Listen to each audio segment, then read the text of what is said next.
செய்தியை பார்த்து வருகிறோம்.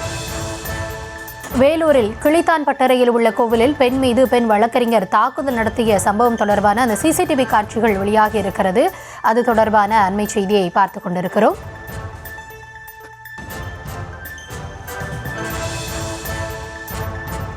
கூடுதல் விவரங்களுக்காக இணைகிறார் எம்முடைய செய்தியாளர் முரளி. முரளி, என்ன நடந்தது? விரிவான விவரம். கௌதமி, வேலூர் மாவட்டம் காட்பாடி அடுத்த கிளித்தான் பட்டறை பகுதியில ஸ்ரீ ராகவேந்திரா கோவில் உள்ளது. இவ்கோவிலுக்கு மோதிலால் என்பவர் நிறுவனராக உள்ளார். இந்த நிலையில் அந்த நேற்று காலை 11 மணி அளவில் இந்த மோதிலால் மற்றும் அவரது மனைவி உமா மகேஸ்வரி ஆகியோர் கோவிலுக்கு வந்துள்ளார்கள். அப்போது மோதிலால் இருசக்கர வாகனம் பழுதானதால் அவர் அந்த உமா மகேஸ்வரியை கோவிலிலேயே விட்டு அந்த மோட்டார் வாகனத்தை சரி செய்ய எடுத்து சென்றுள்ளார்.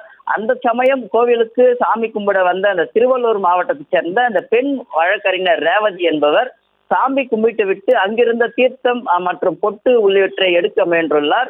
இதை கண்ட உமா மகேஸ்வரி பெண்கள் தீர்த்தத்தை தொடக்கூடாது என்றும் அர்ச்சகர் வந்த பின் அவரே தருவார், அதுவரை கொஞ்ச நேரம் இங்கே காத்திருங்கள் என்று கூறியிருக்கிறார். இதனால் இருவருக்கும் இடையே அந்த வாக்குவாதம் என்பது ஏற்பட்டிருக்கிறது. இந்த நிலையில் இந்த பெண் வழக்கறிஞர் ரேவதி உமா மகேஸ்வரி மீது காரி உமிழ்ந்து கைகளால் தாக்கி இருக்கிறார்.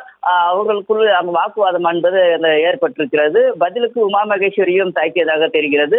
இது தொடர்பான இந்த சிசிடிவி காட்சியானது தற்போது வெளியாகி இருக்கிறது.